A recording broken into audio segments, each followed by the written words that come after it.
They don't tell you how quiet it gets at 3 a.m. in a morgue. Not peaceful, quiet, more like the stillness before a verdict. I used to tell myself that silence meant I was doing my job well. No alarms, no mistakes, no grieving families to console. But that was before Cold Room 6. We kept the bodies in numbered refrigeration units, floor-to-ceiling stainless steel drawers, like a library of the dead. Cold Room 6 was just another drawer, until it wasn't. It started the way most bad things do, with something small. On a Wednesday night, just before my shift ended, I noticed the internal temperature on 6 had dropped an extra 3 degrees. Nothing dramatic, but enough to catch my eye. I reset the thermostat, logged it, and went home. The next night, it was 4 degrees too low again. This time, I opened the drawer. Inside was a man in his mid-50s, John Marks, pronounced DOA from a car crash. His body looked undisturbed, tag still around the toe, arms folded neatly across his chest. But the bag felt warm. Not warm like life, but like something had been generating heat inside, then suddenly stopped. I requested a diagnostics check on the cooling system the next morning. The report came back, nothing abnormal. Friday night, I went in early. I wanted to open the drawer without the usual buzz of the building around me. I shut off the lights, habit, not superstition, and pulled the tray out slowly. John was there. But now his hands were at his sides. Not relaxed, forced open. Like they'd been pried. I stood for maybe 10 seconds, paralyzed by the sight. Then I told myself someone had moved him. Another tech. Maybe prepping for autopsy, though that wasn't on the log. Still, I repositioned him and noted the change. I wish that was the end. That weekend, I took a break. When I came back Monday night, room 6 was sealed with red tape. No note. No explanation. I asked around, but nobody knew, or claimed to know, who ordered it. When I finally peeled the tape back myself, a fireable offense, I found something new. The drawer was empty. John was gone. Nothing in the logs. Nothing in disposal. Nothing transferred. I checked the logs for room 5 and room 7. Still sealed, still occupied. That night, I reviewed camera footage from the corridor facing the cooler. Between 2:14 and 2:27 a.m. Sunday morning, the feed went black. When it resumed, room SIX's door was ajar. The footage had a glitch, a single frame that wasn't like the others. It was a wide shot, grainy, but enough to make out a silhouette. Someone was crawling out of the drawer. Not walking. Crawling. He was shirtless, barefoot. His face wasn't clear, but I could tell it was wet. The frame after that was blank again. The official log never mentions John again. That night, I couldn't sleep. I kept thinking about the drawer, about those misplaced arms, about the silhouette on the screen. I wanted to convince myself it was a trick of the light, or a data glitch. But something kept tugging at the back of my mind, something small, stupid even. John Marks had died in a car accident. But his fingernails were clean. I went back on my day off. There's something deeply wrong with returning to a morgue when you're not scheduled. It strips away the last illusion that you're just doing a job. I told myself I needed to know the truth. But the truth felt like something sticky already clinging to my skin. I entered through the east corridor, the one without cameras. Most staff forget there's even a second path in, meant for maintenance access. I knew the door code. The cooler hallway was lit with that same blue-white fluorescence, humming just low enough to gnaw at your ears. The red tape on room 6 was gone. I didn't bother pulling the drawer this time. I knew it would be empty. Instead, I knelt beside the unit, feeling around the base. My hand landed on something brittle. A fingernail. Not clipped. Torn.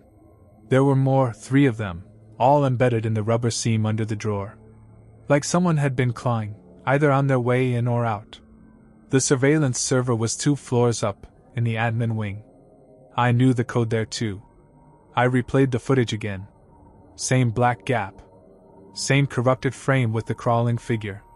But this time, I noticed something else. movement in the background. A reflection. The stainless steel surface of drawer 7. A faint, delayed image of the crawling figure. But it didn't mirror him exactly. Its head tilted too far. Its limbs were wrong. I rewound and watched again. In the reflection, something was waiting, watching him crawl away. That night I left early. I told myself I was done. That whatever it wasn't my responsibility. But that's not how fear works. Fear doesn't end when you leave the building. I started dreaming of cold metal and the sound of drawers sliding open. In one dream, I was lying on one of the trays, looking up at the lights.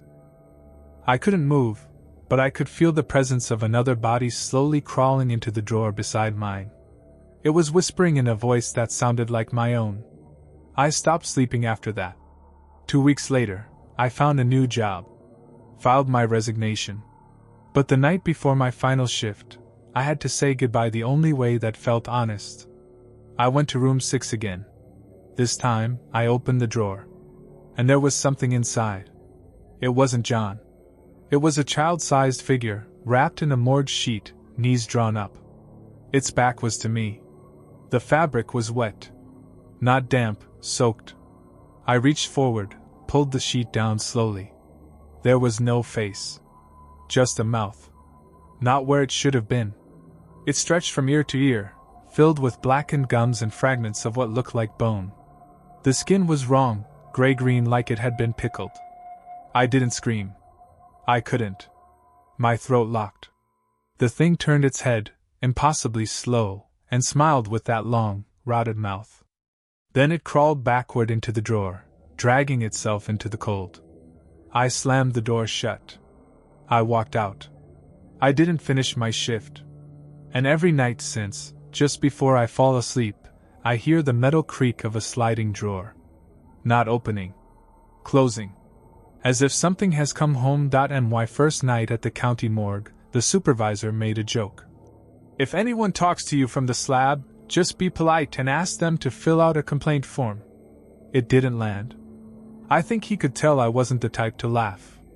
My job was clean up and prep. Nothing glamorous. You don't see the dead arrive. You just see what's left. The paperwork's always neat, the bodies never are. They assigned me to cooler B, far end of the corridor. Quieter than the rest. Fewer autopsies, mostly long-term holds. John does, unidentified cases, or the ones waiting on families who never show. That's where I found Nora. Drawer B12. The tag said. N. Lang. Mid-30s, death ruled natural but unspecified. Found alone in an apartment, no family listed. The sheet covering her was thinner than regulation. Budget cuts, I guessed. First night, I noticed her drawer was cold, too cold. 28 degrees Fahrenheit. I checked the control panel. It claimed 36 degrees Fahrenheit. I made a note. I didn't touch the drawer. Second night, same thing. The air around B12 stung. I told my shift lead, who gave me the usual shrug. Compressor's old, he said. Probably just overcompensating. But it wasn't the air that started getting to me. It was the sound. There's this low whine most of the coolers make, like a whisper behind glass. B12 had a rhythm to it, like breathing. Inhale. Pause. Exhale. A low, drawn-out hum that stopped every time I moved closer, like it was waiting for me. On the third night, I opened the drawer. Nora was there, pale and serene. Her eyes were shut. Her hair had been washed and tucked neatly behind her ears. Nothing unusual. I touched her forehead. It felt like metal. That would have been the end of it, except for the noise. As I was pushing the tray back in, she sighed. A long, rattling breath that fogged the edge of the steel. I stumbled back. The drawer slid in on its own, as if nudged from within. There was no way that was rig or gas. None of the usual shifts or decompression signs. And she hadn't been moved in days. I told my supervisor again. He told me to log it as natural post-mortem discharge. I didn't sleep that day. Instead, I combed the database for N. Lang. No matches, no history, no digital footprint. Even the death certificate had blank fields, signed off by a temporary coroner who'd since moved states. The next night, I found my cart parked beside B12. I hadn't left it there. No one had access to my key but me. Inside the cart's drawer was a crumpled index card, written in faded ink. "You opened the wrong drawer." I ran. Straight out of the cooler, straight into the shift lead's office. He didn't even look up. Just said, "You saw her, didn't you?" I asked what the hell he meant. He said nothing. Just stood, closed the door, and whispered, "We call her Nora. She's not supposed to be here." I asked why. His answer? "She never died. She never died." That's what he said. And the way he said it, quiet, resigned, like he practiced the line 100 times in his head but hoped he'd never have to say it aloud. "She was brought in," he continued, "7 years ago. Same drawer. Same sheet. Every few months someone opens it. It's never on purpose." I wanted to laugh. I wanted to punch him. Instead, I asked, "What do you mean she never died?" He rubbed his eyes. "Nora Lang was a nurse. Mental health facility mid-state. Went missing for 8 days before they found her in the break room freezer. No signs of trauma, just cold. When they brought her in, she looked untouched. Like she'd been sleeping. One of the coroners, Dr. Brandt, did the exam. He left before the report was filed." I pulled out my phone. Googled. "Nora Lang, nurse, missing?" Nothing. Like she'd been erased. The supervisor watched me squirm. "She's not listed anywhere," he said. "Records vanish. Happens every time." I demanded to see her paperwork again. He took me to the file room, opened a locked drawer, and pulled her folder. Inside, one photo, one death form, blank cause. But in the photo, her tag was upside down. Backwards, like it was mirrored. I flipped the photo over. Written in pencil, faint and frantic. "Drawer B13 is hers. We put her in the wrong one. There is no B13. The next night I stayed late. I had to know. I needed to see if the cold was still spreading. I checked every unit in the row. B12 was 27 degrees Fahrenheit. B11 and B14? Normal. B13 was physically missing. There was an empty gap between drawers. Seamless steel wall where a drawer should be. But if you pressed your ear against it, you could hear something behind it. Not breathing. Scratching. Like nails across glass. I leaned in. Closed my eyes. And for the first time, I heard it clearly. "Wrong drawer." I jerked back. The sound stopped. The next hour is a blur. I remember checking the other drawers, trying to distract myself. At some point, I opened B12 again. And it was empty. No sheet. No Nora. Just condensation, swirling faintly across the stainless steel, forming letters. 3 words. "You heard me." I didn't quit right away. I transferred to evidence intake, as far from the cooler as I could get. I stopped asking about Nora. So did everyone else. But last week, they reassigned the drawers. Made some renovations. Numbers shifted. There's a new B13 now. And 2 nights ago, I passed by the cooler on my way out. Drawer B12 was open. Just a crack. Enough for a face to peek through. It wasn't Nora's. It was mine. Smiling. I was hired on a contract, temporary assistance during the overflow months. Too many deaths, not enough staff. The morgue was in the basement of an old public hospital, the kind of place where ceilings leak and the smell never quite leaves your clothes. The first thing I noticed wasn't the bodies. It was the autopsy room table. A massive, stainless steel slab with drainage holes at both ends. It looked normal, until I had to clean underneath it. There were handprints. Dozens of them. Smudged across the underside, fingertips trailing toward the center, like someone had been trying to push up from below. I asked the tech I was shadowing. He just gave a thin smile and said, "Yeah. That happens. I waited for the joke. It never came. Later that night, I was left alone to process the remains of an overdose. Simple job. Clean, tag, prep for cold storage. I worked quickly. Maybe too quickly. When I finished, I ducked down again to grab a disinfectant bottle I'd left on the floor. That's when I saw it. One of the handprints was fresh. Still wet. Slightly smeared. And there were small fragments of skin at the edges, raw, like they'd been torn free in the struggle. I didn't move. I just stared. Then I heard the tap. Tap. Tap. Tap. From underneath the table. Like fingernails against steel. I bolted upright and stared at the slab. My mind raced. Maybe the drain was echoing, maybe it was the old pipes. Then I looked at the body bag on the slab. It had shifted. Just slightly. Like the body inside had settled, or turned. I told myself it was gas, rigger's shift, textbook stuff. I left the room for 5 minutes, just to get air. When I returned, the bag was open. Not all the way. Just enough to reveal a single hand, limp, palm up, resting against the steel. The hand was clean. But under the fingernails, tiny flecks of dried blood. I checked the toe tag. The man had been dead for 12 hours.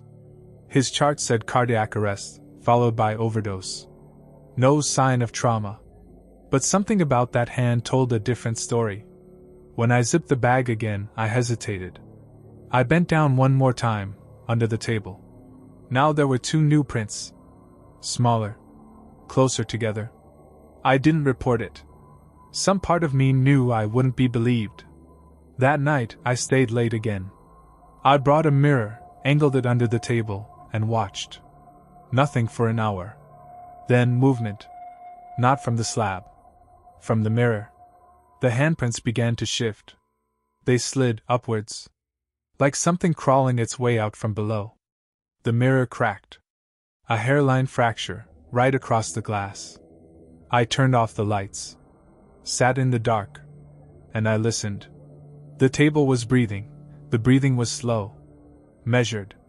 Like someone sleeping just beneath the surface. I should have left. No one would have blamed me. But fear does something strange. It pins you in place, convinces you that watching is safer than moving. I sat on the floor beside that table for I don't know how long, listening to the metal exhale. Then came the whisper. It wasn't a word, not at first. Just the soft rasp of air over a throat that shouldn't be there. Then, again, clearer this time. Down here! I jumped back, crashing into a tray cart. Instruments clattered to the floor. The whisper stopped. The breathing didn't. I crawled to the wall, flicked the lights back on. Everything was normal again. Except for the mirror. It was gone. I checked the room. Nothing. I even crawled under the table, this time with my flashlight. There were no prints. The steel was clean. The next morning, I called in sick. Stayed in bed all day, blinds shut, doors locked. But the image stayed with me, those prints, those words. Down here. When I returned the following night, someone else had been assigned to the autopsy room. I didn't ask why. I didn't want to know if they'd seen it too. I took a different task, paperwork, up front. But that didn't help. Around 2 a.m., I went to retrieve a file from the cold storage log. As I passed the autopsy room, I noticed the door was slightly ajar. Inside, the lights were off. I didn't go in. I just stood outside, watching the edge of the table through the gap. And I saw it again. A hand. Slender. Pale. Reaching down from the top of the table, fingers curling toward the floor, as if searching for something to pull up. Then it was gone. The next night, the table was gone too. Replaced with a new model, flush with the floor. No space beneath. No void. Someone had made a decision. I asked my shift lead. He avoided my eyes and muttered something about structural concerns. But I knew. I think he knew. The old table was moved into storage, locked behind 2 metal doors I don't have access to. But a week later, I found something in the break room locker assigned to me. A note. folded 3 times. No envelope. On it in thick pencil. They only reach for the ones who stay late. And below it, a bloody handprint. Small. Child-sized.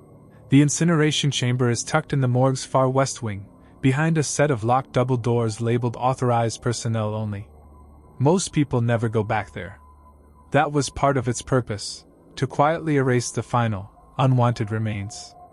I wasn't supposed to have clearance. But after 3 years on night shift, rules started to blur.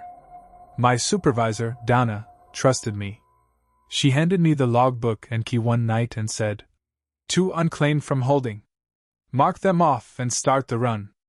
It should have been routine. The first was an indigent, no name tagged, M1342. The second was listed as redacted. That was a first. No name, no ID, not even a cause of death. The intake form just said, per state order. Immediate disposal. I hesitated. Even with everything I'd seen, that phrasing felt wrong. Immediate disposal sounded like they wanted it gone fast, not just forgotten. I wheeled both bodies into the chamber's staging bay. The redacted one was different, wrapped in thick canvas instead of a bag. No tag. Just a black ink X scrawled across the forehead. The body was stiff but not frozen. The hair was matted. There were scratch marks around the mouth, deep, like someone had tried to claw something out of it. I should have reported it. Instead, I slid it onto the track. One pull of the lever would send it into the heat. I logged the timestamp, 2:14 a.m. Then I left the room. 15 minutes later, the chamber door alarm sounded. That only happens if the latch doesn't seal or if there's a pressure breach. I ran back. The incinerator door was ajar. Smoke curled around the edges. The control panel flashed red. Cycle incomplete. I opened the chamber. There was nothing inside. No body. No canvas. Just blackened smears like something had tried to crawl out, streaks of soot and ash, claw marks on the interior walls. Deep ones. I checked the camera feed. Between 2:15 and 2:17 a.m., the feed glitched. 2 full minutes gone. When it resumed, the chamber was already open. No sign of who, or what, did it. I returned to the logbook. Both entries were gone. Pages torn out cleanly. Donna swore she never gave me access. Denied ever writing the entry. Said the key I used had been missing for 6 months. I didn't argue. I just nodded and left early. That night, I dreamed I was inside the incinerator. The walls were glowing, breathing in and out, and something was waiting with me. I didn't see it, but I heard it, a raspy exhale like lungs filled with ash. Then it spoke. Just one word. Burned. I woke up choking. My mouth tasted like charcoal. I checked my hands. Black under my fingernails, like I'd clawed something dirty in my sleep. The next shift, I noticed something new on the chamber's exterior wall. A smear. At first I thought it was ash, but when I wiped it, it left a reddish streak on my rag. Blood. A single word had been etched beneath it with what looked like a fingernail. Return. I went to Donna. Asked her who signs off on redacted entries. She looked at me too long. Finally said, "They don't come from here. They come from somewhere else. Off books." I asked where they go when the incinerator fails. She didn't answer. But she made one thing clear. This place doesn't forget who tried to burn the unburnable. I didn't sleep for days. The dream kept coming back. Inside the incinerator, something shifting beside me in the glow, just out of sight. Every time it whispered, "Burn." I woke up coughing, chest tight, hands stained with soot that wasn't there the night before. I stopped going near the west wing. I told myself it was done. That whatever got out wasn't interested in me. But the morgue didn't let go. It followed me into the parts of the building that should have been safe. One night, while processing intake reports, I opened a drawer for supplies and found the black canvas. The same canvas that wrapped the redacted body. It was folded neatly, with no tag, no note. I touched it. It was warm. I left early that night. Donna stopped me in the corridor. She looked thinner, like she hadn't eaten. She pulled me aside and whispered, "The chamber's running cold. They're going to ask you to check it." I said no. She grabbed my wrist. "They always ask the one who saw it last." That night, I heard footsteps outside my apartment. Slow, deliberate. When I looked through the peephole, there was no one. But I could smell it, burned hair and wet ash. The next shift, the morgue director pulled me in. Said the incinerator had locked mid-cycle. Told me I was being trusted to handle it. There was no choice. I took the key. Inside the chamber room, everything looked normal. Until I opened the hatch. It wasn't empty. Something was curled inside, as if waiting. At first I thought it was a body that had somehow survived partial burn, blackened skin, peeling lips, no eyes. Then it moved. I stepped back. The chamber lights flickered. A hand reached out, thin, skeletal, but moving with purpose. Not lurching. Deliberate. It placed something on the chamber floor. A single item. The logbook page. The one that had been torn out. I didn't touch it. I shut the hatch and ran. Donna met me in the stairwell. I told her what I saw. She didn't flinch. "You don't get it," she said. "That thing in the fire? It wasn't meant to be buried. Someone tried to hide it in a body. That's what redacted means. The entry wasn't about who died, it was about what was inside." I stared at her. "They used the chamber to erase it," she continued. "But you can't burn what's not flesh. Not fully. It always leaves something behind." I asked what it wanted. She said, "It wants acknowledgement. You logged it. You gave it form."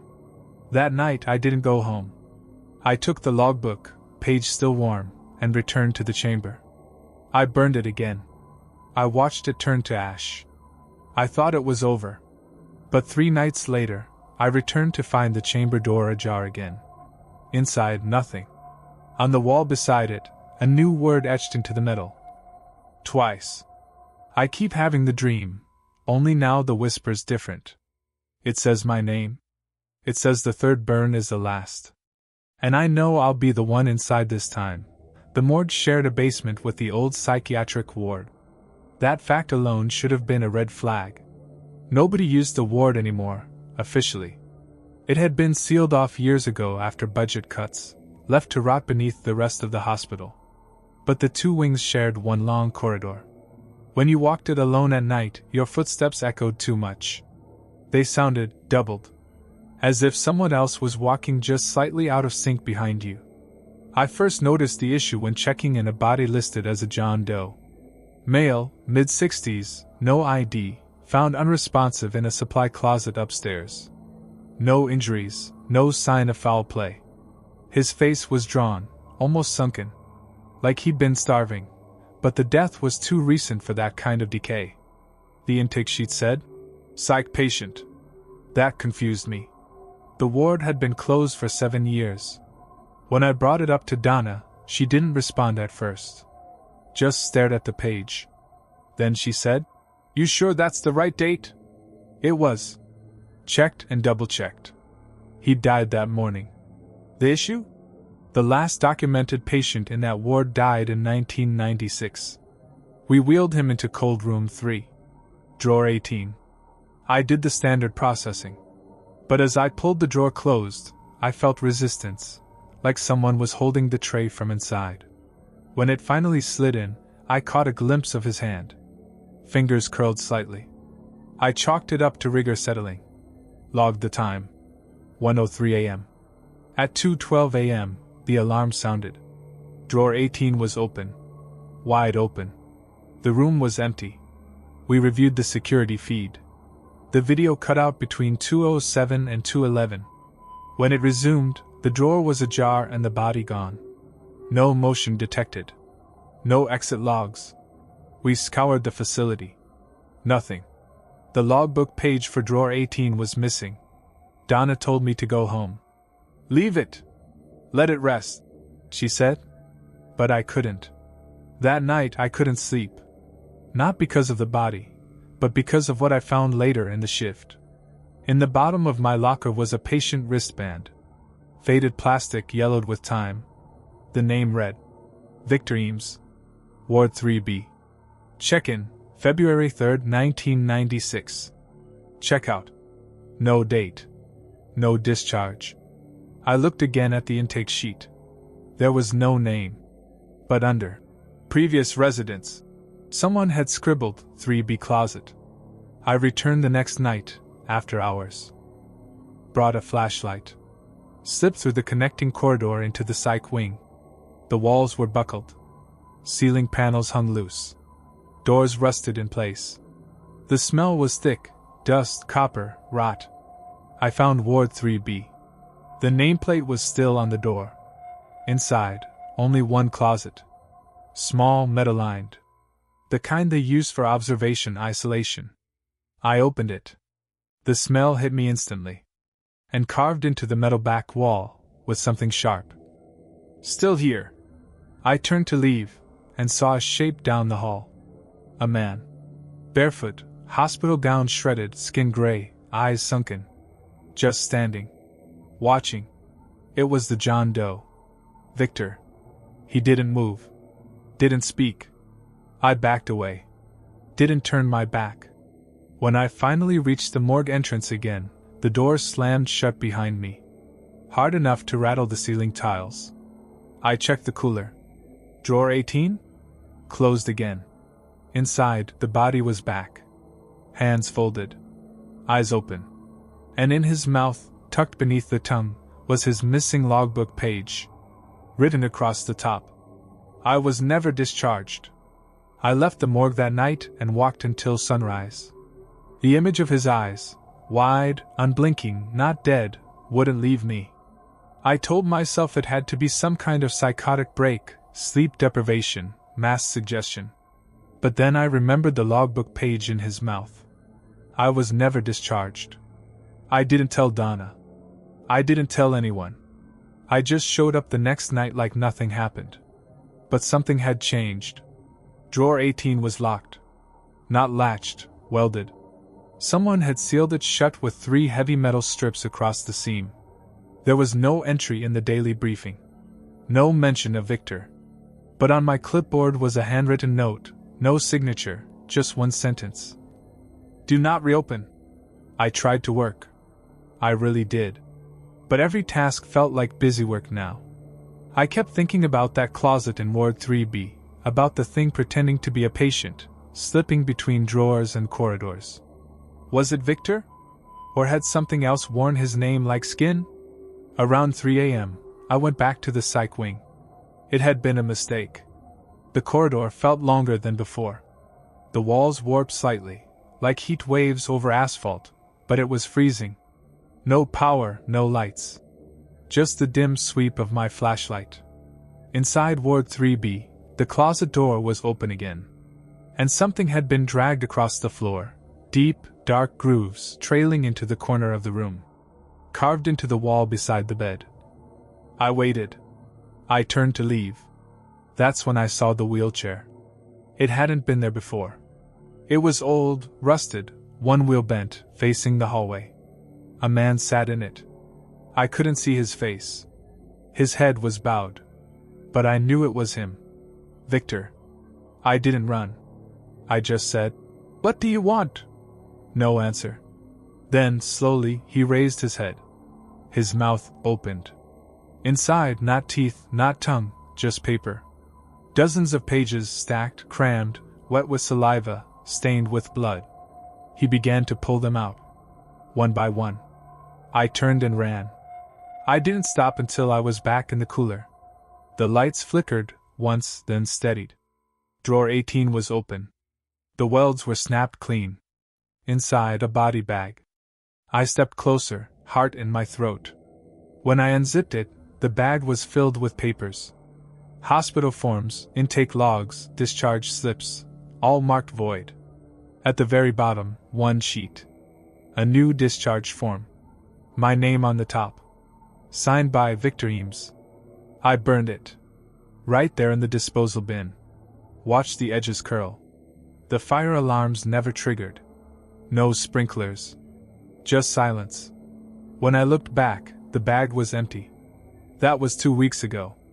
I handed in my resignation. Donna didn't even argue.